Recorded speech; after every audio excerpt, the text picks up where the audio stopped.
Mais vraiment, quand elle naît, c'est comme si c'était une petite étincelle et ça devient un grand feu, quoi. Je me dis, je peux pas laisser le monde comme il est, tel qu'il est. Hmm. Alors, ouais, ça peut paraître un peu présomptueux, mais en fait, je me rends compte qu'il y a plein de choses qui me conviennent pas et que j'ai pas envie d'être cette personne ou ce parent qui se plaint en permanence, mais que j'ai envie, moi, de contribuer à mon échelle à changer les choses que je peux changer. Hmm. Et donc, du coup, il y a ce truc de me dire, OK, ce que tu vas faire de ta vie maintenant, il faut que ça ait du sens. Et encore plus parce que moi, je veux que ma fille, elle a un futur et qu'elle grandisse dans une société où il y a des choses qui ont évolué, tu vois. Il y a des sujets sur lesquels je suis pas OK et je veux que ça puisse évoluer. Maman se réoriente. Le podcast pour celles dont la vie professionnelle a basculé ou est sur le point de basculer. J'ai créé ce podcast pour vous qui ne voulez pas retourner à votre ancien boulot après votre congé mat ou plus tard parce que vous avez envie d'un job complètement différent. Je sais que cette période est terrible entre culpabilité et excitation, entre peur de l'inconnu et désir d'ailleurs. Vous vous demandez si ce que vous vivez est normal ou si c'est juste une passade. Maman se réoriente, c'est le coin cosy où on parle à bâton rompu de notre nouvelle vie professionnelle et de l'inconnu. Je suis Elodie, soyez les bienvenus.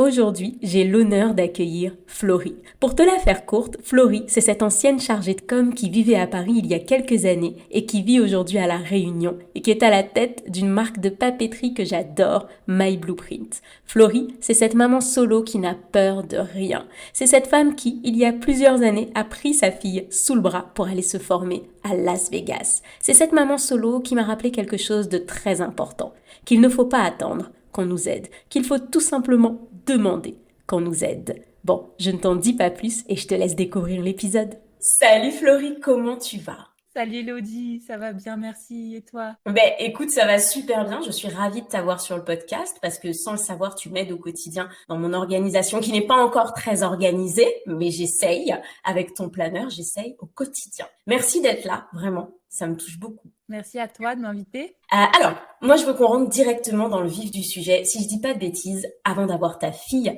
tu étais chargée de com. Est-ce que c'est ça, Florie? Est-ce que tu peux nous parler de ta vie un petit peu d'avant, maman?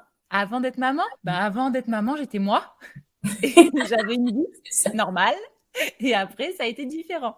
Non, oui, avant d'avoir Zoé, j'étais chargée de com, je vivais sur Paris, je bossais pour une grosse boîte et j'avais mes problématiques de personnes sans enfants, Ouais, grosso on les modo. connaît.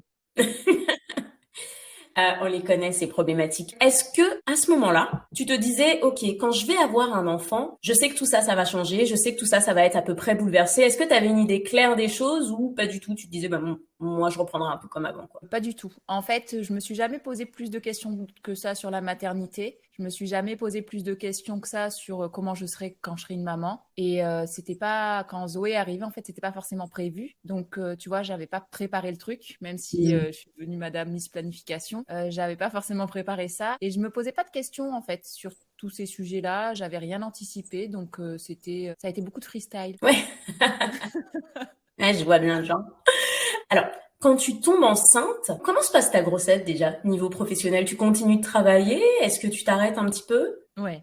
En fait, quand je tombe enceinte, je suis dans une période de ma vie quand même qui est assez particulière parce que j'ai quitté mon job quelques mois avant de chargée de com, du coup, dans une grosse boîte à Paris. Je suis dans une phase de remise en question à fond, c'est-à-dire que ma vie me convient plus, je veux plus faire ce que je fais de toute manière. Du coup, j'apprends que je suis enceinte, donc c'était pas prévu. Et là, comme je suis en mode, je revois toute ma vie, toutes mes priorités. Je sais pas trop, tu vois, ce qui va se passer, sauf que il faut que je trouve un boulot. Parce que quand tu vas avoir un enfant, d'un coup, tu as une pression qui arrive Mhm. incroyable. Et en fait, les choses font que je retrouve du travail très vite. Mais c'est une bénédiction de fou qui m'arrive. Moi, ma vie, c'est ça. C'est que je retrouve du travail. Je suis enceinte déjà, en fait, de 4 mois. Et en fait, l'employeur qui m'emploie sait que je suis enceinte. Et il me dit, c'est pas grave, je te reprends pour une mission parce qu'ils me connaissaient déjà, en fait. Donc, ils me reprennent pour une mission, en fait. Et je passe ma grossesse à bosser dans un super job jusqu'à la fin de ma grossesse. J'ai une super grossesse. Sur le plan privé, c'était très compliqué par rapport au papa de Zoé et tout ça. Autant, moi, ma grossesse, c'est une bénédiction. Je pète la forme, j'ai des super cheveux, donc tout va bien. J'ai de l'énergie à fond. À l'époque, on pouvait faire quand même un peu de télétravail, tout ça. Donc, quand je suis fatiguée, je reste chez moi. Et je suis tellement en forme que je décale mon congé mat, en fait. parce que j'ai pas envie de partir en congé mat parce que ça va. Du coup, je décale mon congé mat et j'enchaîne sur mon déménagement. Donc, je rentre vivre dans le sud, parce que je suis du sud au départ. Et je fais mon déménagement en voiture, Paris, Aix-en-Provence, tu vois. Et Ah j'étais ouais, enceinte, je devais accoucher 3 semaines après. ok, d'accord. Le Mais rythme. j'étais en forme et j'ai eu une super grossesse en fait. Et c'est vrai que du coup, quand les gens me parlent de grossesse avec plein d'aléas négatifs, moi je connais pas ça, donc j'ai kiffé être enceinte. C'était facile, c'était vraiment facile. C'est génial, franchement. Bah, ça a dû aider, en fait. Et alors, tu arrives dans le sud, c'est ça? Et c'est là que Ouais. tu accouches de Zoé? C'est ça. J'arrive dans le sud chez mes parents et 3 semaines après, j'accouche de Zoé. Alors, pour juste recadrer les choses, parce que nos auditrices ne le savent peut-être pas, mais Zoé, aujourd'hui, si je dis pas de bêtises, elle a 8 ans, c'est ça? Oui, c'est Voilà. ça. Donc ça remonte, et du coup, ça va être hyper intéressant de voir le cheminement qui s'est passé. Alors, t'accouches, et là, qu'est-ce qui se passe? Alors, dans ton corps, on ne veut pas savoir les détails. Qu'est-ce qui se passe dans ta tête? Est-ce que tu as tout de suite ce moment de ah, ça va pas le faire, là, chargé de com, ça va pas le faire, ou pas tout de suite? En fait, quand j'accouche, ben du coup, j'ai fini ma mission à Paris et je suis en congé mat, tu vois. Donc déjà, j'ai grosso modo 3 mois où je suis tranquille et je me dis, ok, je vais faire quoi après? Là, mon employeur m'appelle et il me dit, on veut que tu reviennes sur Paris, on veut que tu reviennes travailler avec nous. Mais moi, c'est no way. Il y a juste un truc que je sais dans ma vie, c'est que c'est ça. En fait, je te disais, j'ai jamais pensé à ce que je ferais quand je serai mère, mais je Mhm. sais juste que je veux pas avoir un enfant à Paris. Ça, c'est mon truc de Ok. sudiste. Je sais que j'irai pas vivre à Paris avec mon enfant. Donc, quand on m'appelle, ben, je dis, je suis hyper flattée, mais je dis, mais je reviens pas vivre à Paris, ça m'intéresse pas. Et de là, en fait, on me propose de me mettre à mon compte. Donc, le premier step, en fait, c'est que je me mets à mon compte et je bosse avec un client sur Paris. Mhm.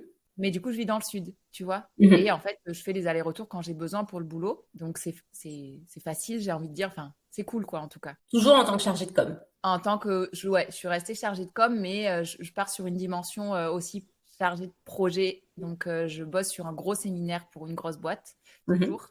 Et en fait, je gère le projet de A à Z. Donc, mes compétences de com me servent, mais tu vois, je suis aussi dans le projet et c'était ce que je faisais aussi dans mon métier d'avant, quoi. J'étais mélangée. Et du coup, ce revirement, le fait que maintenant tu travailles à distance, à ton compte pour un client qui est à Paris, j'imagine que ça te permet d'avoir plus de temps pour ta fille, d'aller peut-être la chercher, je sais pas si elle était à la crèche ou chez la nounou. En fait, tu arrives à réaménager ta vie. Carrément. En fait, toujours pareil, ben, comme je te disais, pour moi, c'est juste une bénédiction parce que ça arrive pas, ça. Les gens hallucinent autour de moi, ils me disent, ben, non, mais toi, tu es enceinte, tu trouves un job, alors qu'on Mhm. n'embauche pas une femme enceinte normalement. Ah, moi, j'ai commencé mon job quand j'avais 4 mois. Normalement, les femmes, elles partent à 4 ou 5 mois, limite, tu vois, en congé mat. Et là, en fait, on me propose de me mettre à mon compte, ce qui me permet de moi juste faire ce que je veux par rapport à Zoé parce que je me suis jamais trop posé de questions. Mais une fois que mon bébé est là, je me dis juste, ok, ben moi, la première année, je vais en profiter. Je veux pas partir à bosser et mettre ma fille à 3 mois à la crèche. Tu Mhm. vois, je me pose ces questions-là et je me dis voilà comment j'ai envie de faire. Et pourtant, j'avais une maman qui travaillait dans une crèche, tu vois, à ce moment-là, qui était directrice d'une crèche, donc c'était facile. Mais Bah, j'ai envie de profiter de la première année de Zoé. Et donc, le fait de me mettre à mon compte, c'est super parce que je bosse pas à temps plein. C'est une mission. J'aménage mon temps comme je veux. Je monte à Paris quand j'ai besoin.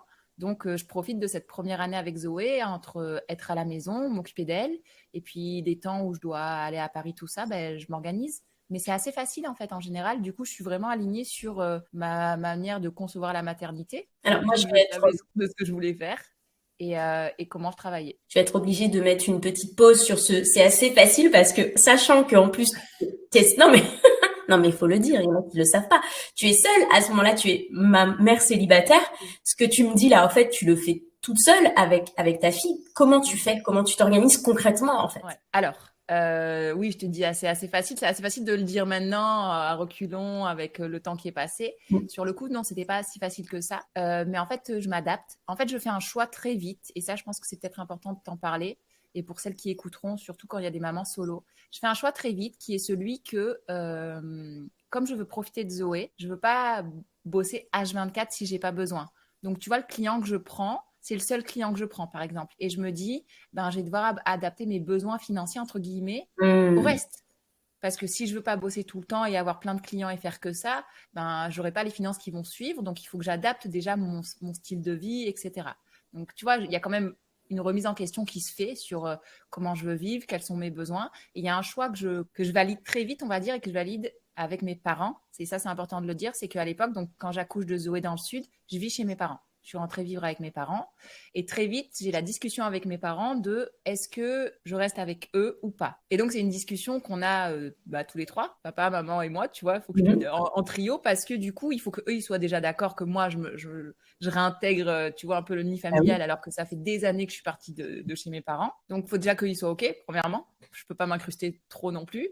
Deuxièmement, il faut que moi aussi je sois OK parce que revivre avec mes parents alors que ça fait des années, tu sais, que tu fais ta vie, c'est pas easy et c'est pas de tout repos. Troisièmement, il y a un bébé au milieu, donc ça veut dire que tu vas élever ton enfant, mais il y aura quand même un contexte de parents, grands-parents derrière, donc tu sais que ça va pas être tous les jours facile.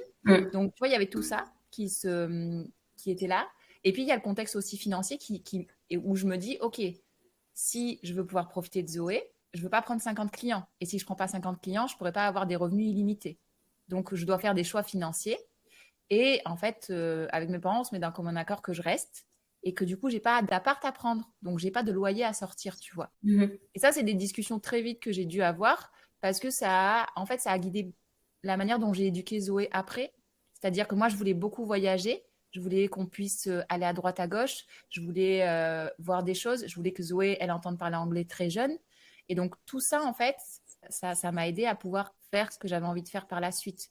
Donc, comment je m'organise au début? Je suis chez mes parents. Donc, le deal avec mes parents, c'est que je planifie quand je m'en vais, mes déplacements. Je vois avec mes parents s'ils peuvent garder Zoé. Mais mes parents, ils travaillaient aussi, tu vois. C'était pas des babysitters à temps plein, on s'entend. Donc, je m'organise. Je m'organise pour qu'il y ait quelqu'un qui garde Zoé. Je m'organise pour l'amener chez quelqu'un de ma famille s'il y a besoin. Ou ma mère, elle pose un jour. Voilà, je trouve des solutions. Ou ma belle-sœur, ou mon frère, etc. Tu vois, je sollicite beaucoup l'entourage proche, normal en fait. Je sollicite, mais comme c'est pas des déplacements qui durent longtemps, en général, je fais l'aller-retour dans la journée. Donc, ça amène des anecdotes un peu rigolotes quand même, tu vois, de faire des allers-retours Paris-Marseille, Paris-Aix en 3 heures de TGV dans une journée, ça fait 6 heures de train. Quand tu allaites ton enfant et que tu as des montées de lait, par exemple, bon, il y a eu des moments où c'était sympa, tu vois. Fallait gérer ça. Ça, c'est des trucs que je l'ai vécu. Mais je me suis toujours organisée pour pouvoir le faire. Et je me suis toujours organisée pour ne pas mettre la pression à mon entourage à être en mode je dois vous laisser mon enfant, je dois vous laisser mon enfant, je dois vous laisser mon enfant. Ouais. Donc, tu vois, c'était vraiment un choix entre comment je voulais élever ma fille, profiter de ma fille et adapter ma vie en fonction des choix que j'avais faits. Si je voulais pas travailler tout le temps, il y avait des trucs que je ferais pas. Je voulais pas avoir de pression financière sur un loyer parce que sinon j'aurais pas pu voyager. Donc voilà, c'est ce choix-là en fait de rester chez mes parents, il a vraiment déterminé la suite. Et en même temps, ces questions-là, j'ai dû me les poser rapidement parce que je savais que si je prenais le choix A, ça aurait des conséquences sur le reste. Si je prenais le choix B, ça aurait des conséquences. J'adore ce que tu dis parce que c'est vrai qu'en tant que mère célibataire, quand on demande à la famille de garder notre enfant, si c'est pas bien présenté, si c'est pas expliqué, si c'est pas fait en amont, il y a exactement ce que tu viens de dire, tu vois, c'est non, mais il faut m'aider, je suis seule, il faut garder mon enfant. Et même les gens se mettent automatiquement dans une posture de la pauvre, il faut qu'on l'aide, elle est toute seule. Et j'adore cette espèce de conversation que tu as eue en amont avec tes parents de on s'assoit, c'est quoi le plan en fait? Et c'est ça qui a tout changé. Il y avait besoin d'un plan, et ça a été le point de départ. Le point de départ de comment on allait vivre, comment on allait organiser tout ça, quoi. À ce moment-là, c'est quoi, si tu dois le résumer en une phrase, c'est quoi la priorité? Au moment où tu te dis, je vais prendre qu'un client, je vais faire mes allers-retours en journée parce que j'allaite et justement, je vais avoir la discussion avec mes parents, c'est quoi la priorité à ce moment-là? C'est d'être avec Zoé la première année. D'accord. Okay. Je me suis dit, me demande pas pourquoi, Zoé est née et je me dis la première année, je la revivrai plus, je veux profiter. Mais je me connais aussi, tu vois. Donc, je me connais, mais je sais pas trop comment je vais être comme maman. Donc, je me dis, OK, je vais rester à la maison, mais peut-être qu'au bout d'un moment, je vais en avoir ras-le-bol de rester à la maison. Parce que je connais un peu quand même mon caractère. Et c'est ce qu'il y a eu aussi, tu vois. C'est qu'heureusement que j'ai quand même travaillé parce qu'au bout de quelques mois à la maison avec mon bébé, j'en pouvais plus. Ouais. Et c'est pas mauvais de dire ça, tu vois, c'est la vérité. Parce qu'en plus, à cette époque, moi, je suis dans un contexte où donc je suis seule, il n'y a pas de papa qui est présent. Et puis, je suis dans un contexte aussi où mes amis, les 3 quarts, ils sont restés à Paris, moi, j'étais rentrée dans le sud, et puis ils n'ont pas d'enfants. Tu sais, le côté, t'es chez toi avec ton marmaille, tu sais pas, voilà, c'est lourd au niveau social, parfois c'est un peu lourd.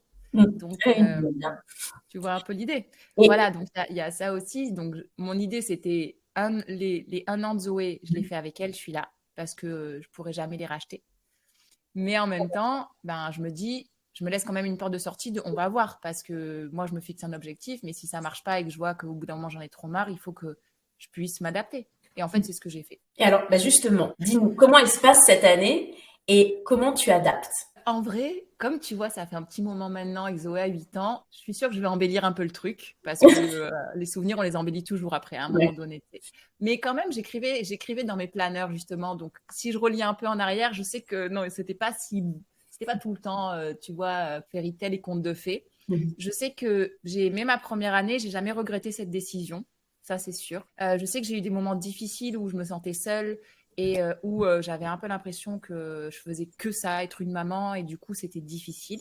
Mais ça arrive à tout le monde, en fait. Mm. C'est pas que aux mamans solo, quoi. C'est le Ouais. concept de la maman en général, je crois. Quand elle a eu 1 an, j'ai dit à ma mère, OK, je l'ai fait, je suis contente de l'avoir fait. C'était même pas, tu vois, un engagement en mode, OK, il faut que je tienne vraiment les 1 an, et si je tiens pas, ça marche pas. Non, non, je l'ai fait. Et puis quand j'ai vraiment plus de plaisir du tout, j'ai dit, OK, Zoé, il faut qu'elle aille à la crèche maintenant, et moi, il faut que je retourne faire autre chose. Ouais.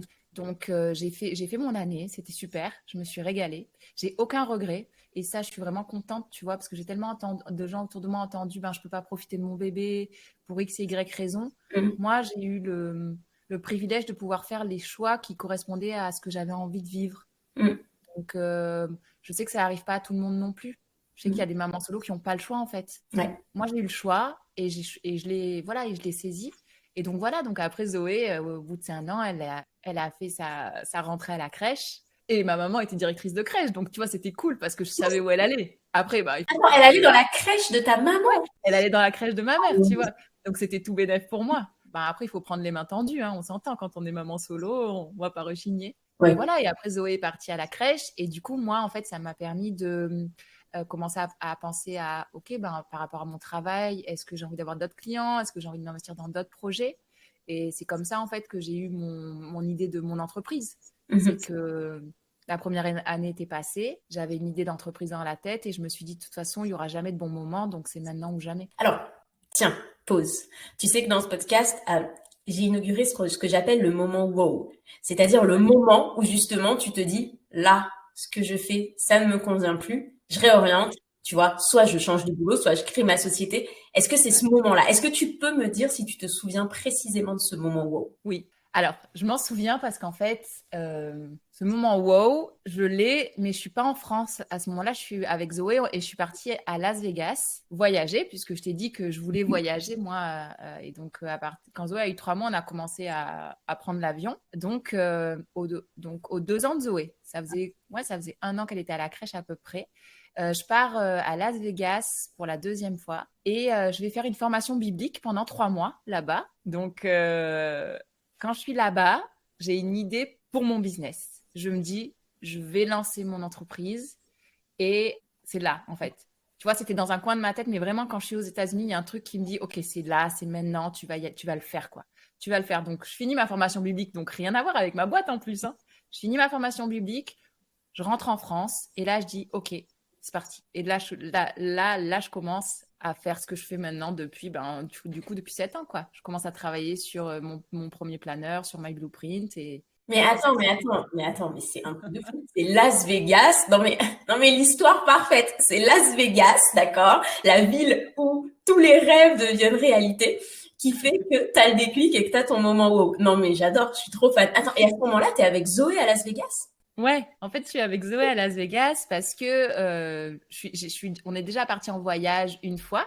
Un été, on est parti 1 mois aux États-Unis avec une amie et Zozo. Et je suis partie faire un séminaire à Las Vegas. C'était canon, tout ça. Et donc, l'année d'après, je veux faire cette formation biblique et je dis, j'y vais, j'amène Zozo.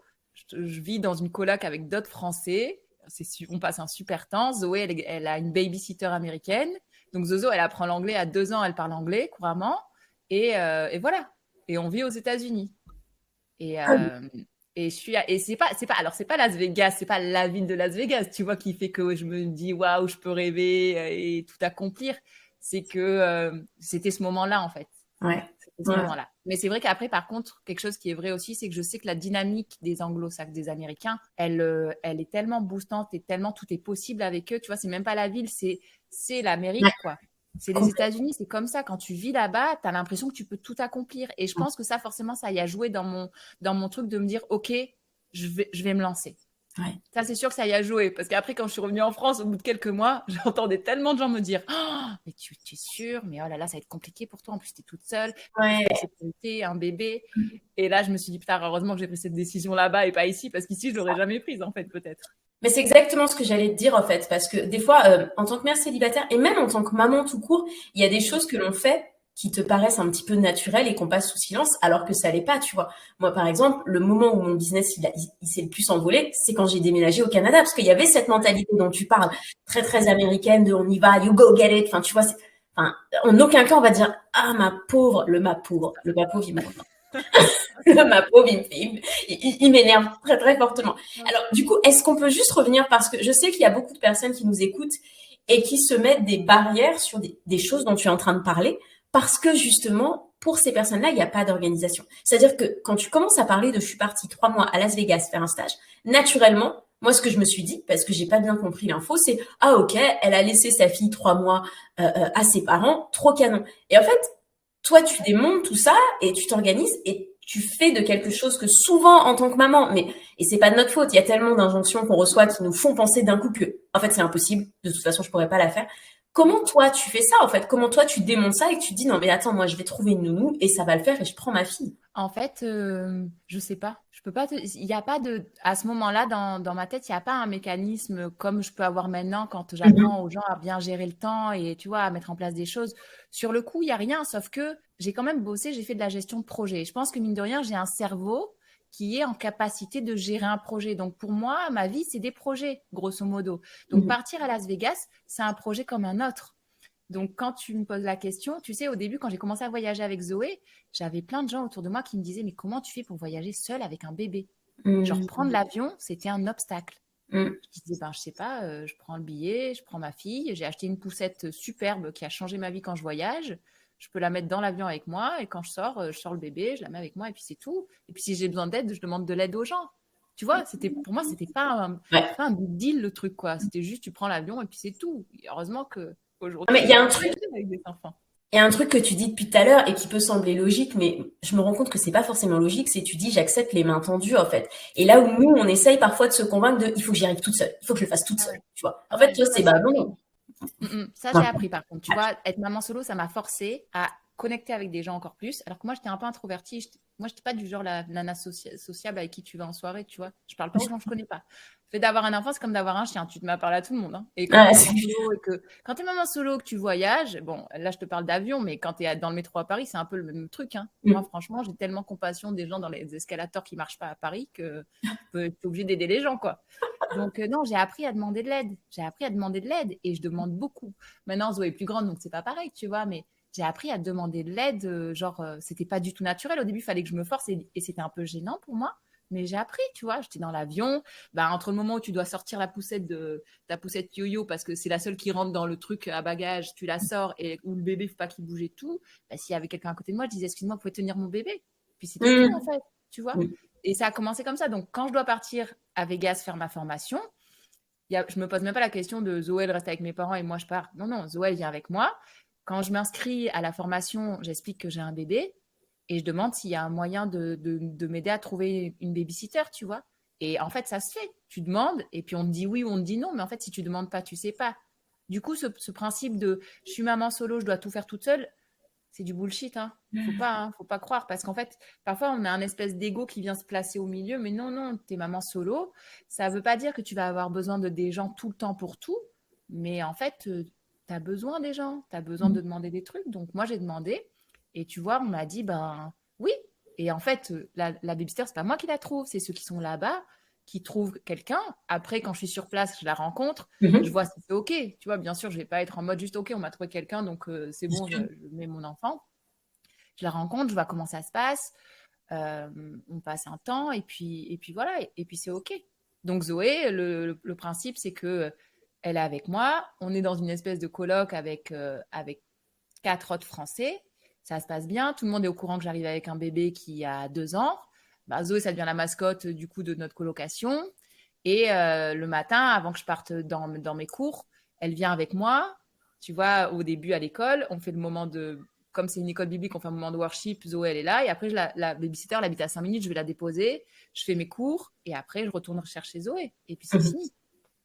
C'est Ah, fini. Voilà, là, grosso modo. Voilà oui, l'organisation. oui, oui, L'organisation, elle se fait parce que j'ai demandé, en fait. c'est ça. Parce que moi, je suis toujours dans cette dynamique. Et ça, je l'ai toujours été, par contre, de dire c'est pas parce que j'ai un enfant que je peux pas essayer ou que je vais réfréner, tu vois, mes objectifs et mes rêves. Par Mm. contre, j'adapte en fonction de mon enfant, de son âge, etc. Tu vois, il y a Mm. des choses, j'ai dû les reporter parce que Zoé était trop petite.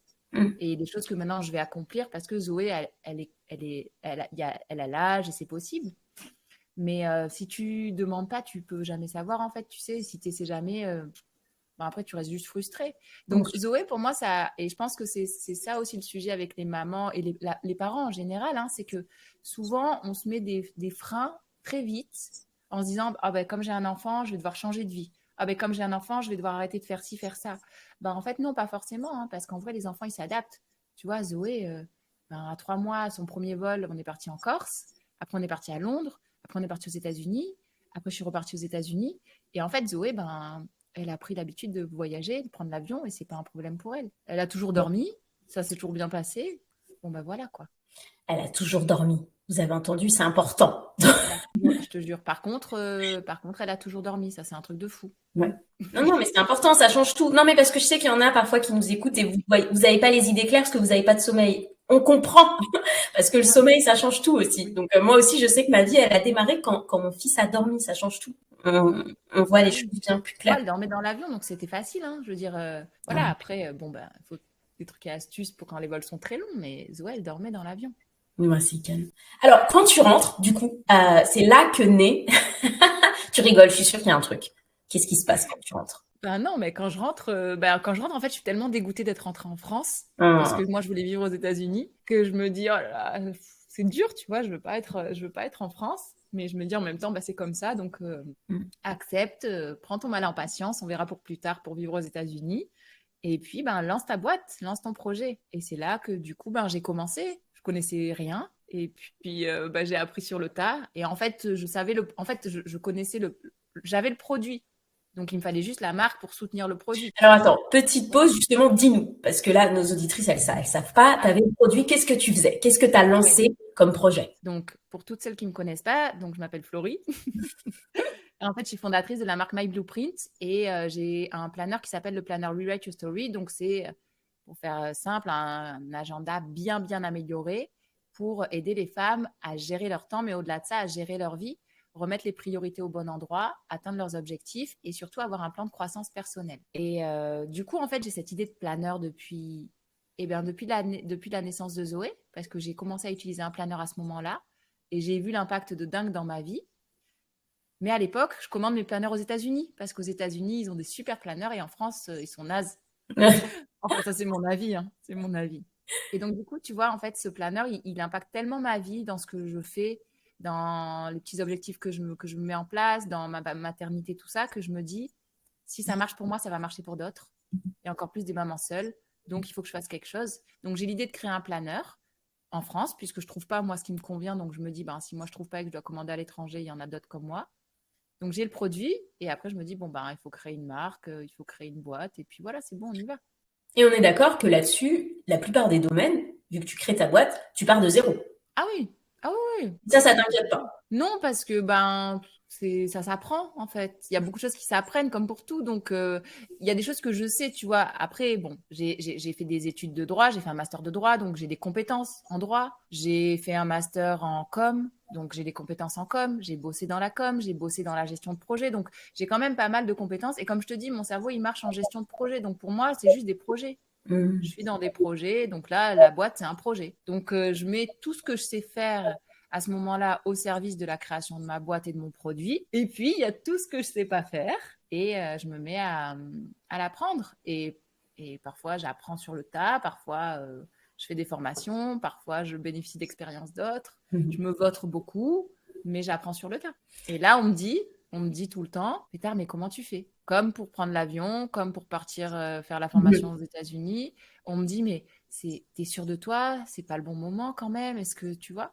Et je dis toujours pareil, je dis, ben oui, mais si je sais pas, je saurais pas. Et puis, c'est quoi le bon moment pour lancer sa boîte, Mm. en fait? Parce que je suis pas sûre qu'il y en ait un. En vrai, il y a toujours des risques. Bien Donc, sûr. tu vois, Mm. moi, le concept du bon moment, parent, pas parent, il n'existe pas. Mm.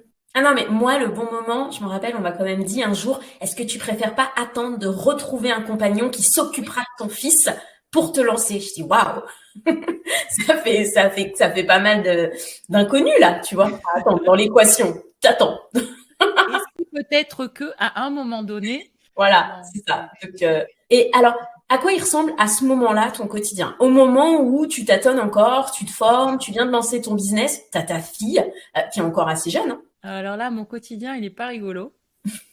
Parce que, en fait, ce qui se passe, c'est que donc, quand je me lance dans le projet de My Blueprint, je bosse encore en tant que consultante. Bah oui, parce que tu sais, dans tout ce process-là, il fallait quand même gagner de l'argent. Donc, je bossais toujours comme consultante. D'accord? Donc, je bosse comme consultante. Donc, pareil, j'aménage mes horaires. Zoé, du coup, elle finit la crèche, elle va commencer à aller en maternelle. Donc, en général, je bosse, je récupère Zozo, je passe du temps avec Zoé. Quand Zoé dort, je retravaille. Et ça dure pendant bien 2 ans.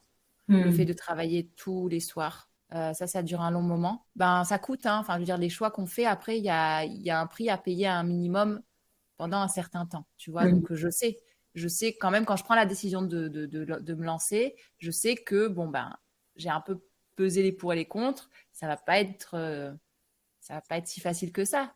Mais je cherche pas la facilité, en fait.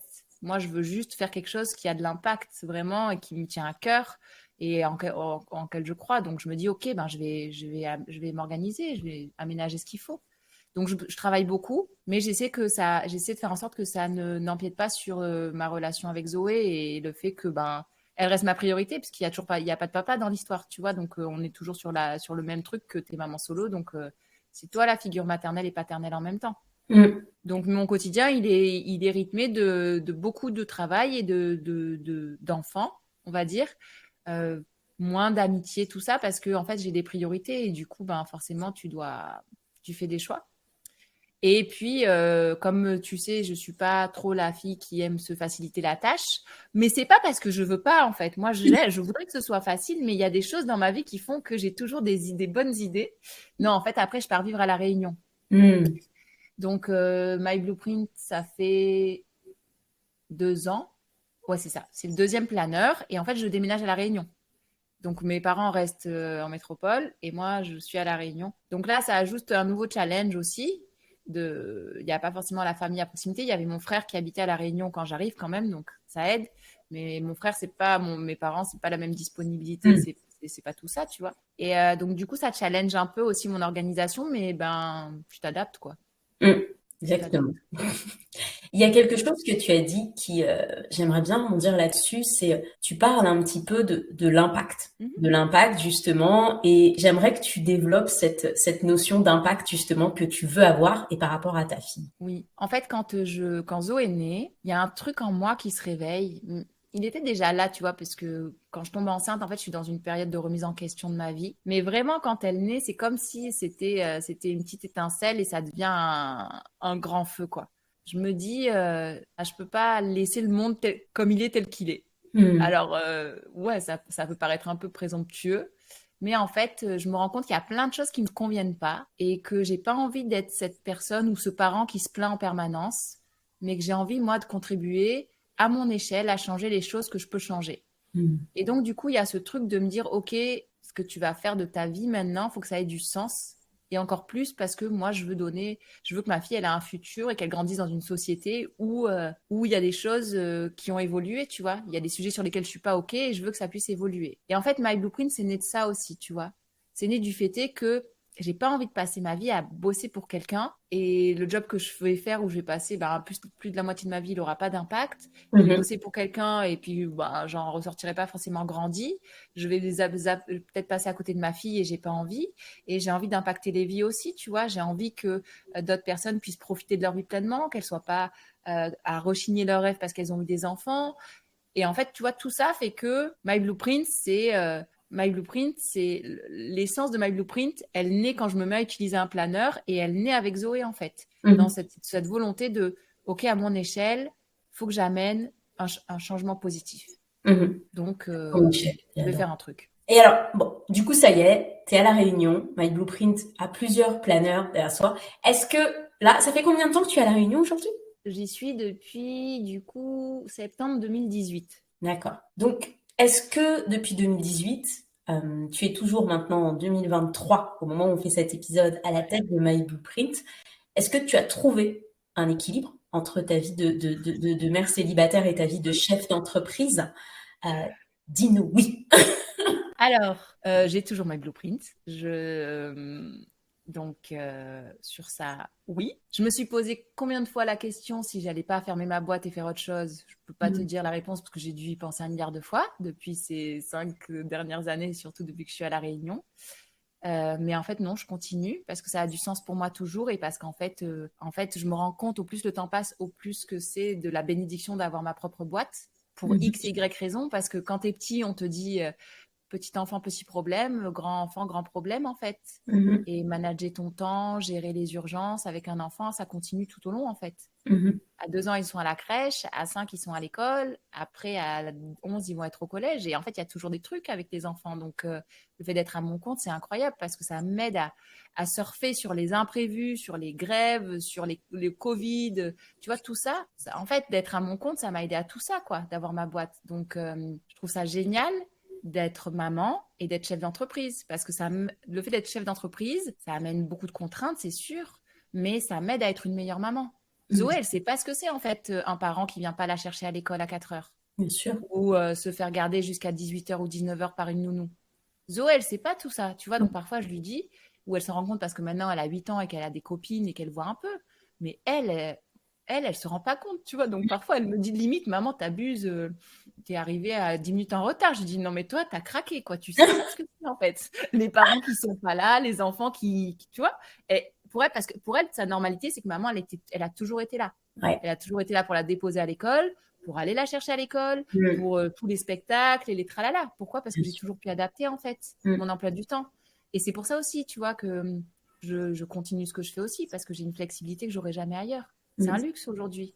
C'est un luxe quand tu as un enfant de pouvoir choisir et de pouvoir aménager ton temps en fonction de ton enfant.